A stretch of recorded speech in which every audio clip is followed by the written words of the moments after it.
So, ayan na naman mga kabel. Nagluto na naman tayo ng pinaksiw na isda.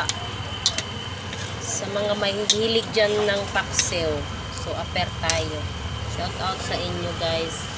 So, luto na naman tayo ng pinaksiw na balo. Presko pa talaga yung isda. So, nilagyan natin ng okra at saka talong. Mga sibuyas na at saka may garlic. So, papakuluan muna natin. So, ayan, i-mix natin para maglasa siya. Maglasang-lasa. Sarap po. Hindi pa naluto, pero parang masarap na masyado. Parang nagkain na naman tayo nito ng isang kalderong kanin. So, ayan mga kabel. Luto na ang ating pinaksiw. Itong luto na siya, oh. Napakasarap talaga. Napaka-wow na naman ang ating ngayon. Ang sarap yung paborito ko ulo. So, ayan. Kainan na. So, ayan. Kakain na ako, mga kabel. Sarap-sarap naman ang pinaksiw natin. So, ayan. May okra. Pagkadamihin natin itong okra natin. So, ayan guys, kain na tayo. Thank you, Lord.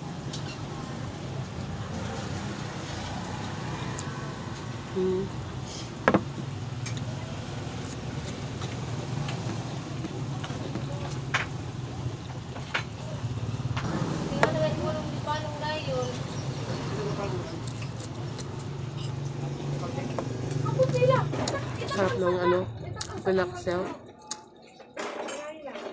Hindi nakakasawa yung pinaksiw, guys. Lalong-lalo na pag may mga nilagay mong mga gulay-gulay.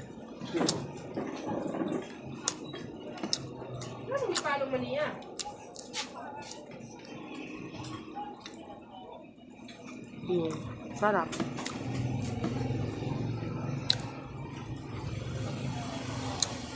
Nagkakamay ako. Naggugas naman ako ng kamay. May chicken pa kami natira kagabi. Yung native chicken na niluto namin.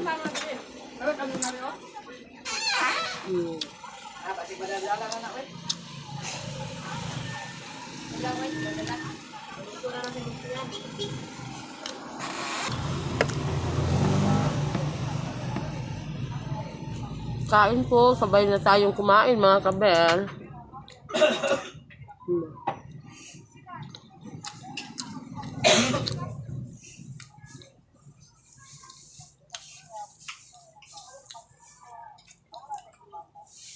Alam kong mahihilig rin kayo sa pinaksiw na isda. Sa pinaksiw na lechon, hindi ako masyado.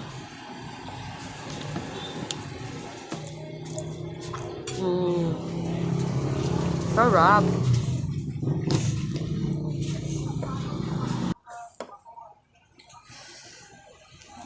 Paborito ko yung ulo. Ewan ko bakit. Sarap sipsipin.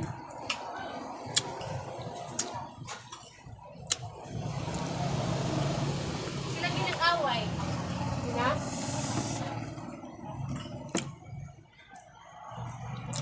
Nahihirapan ako pag kumakain kasi dalawang ngipin ko yung may butas.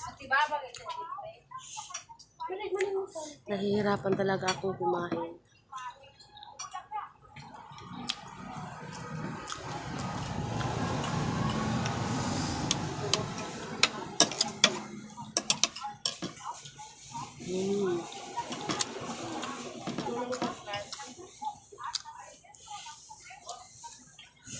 Harap.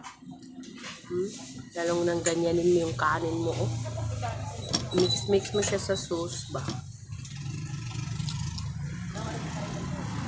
Tapos nilagyan ko siya ng dalawang sili. May sili.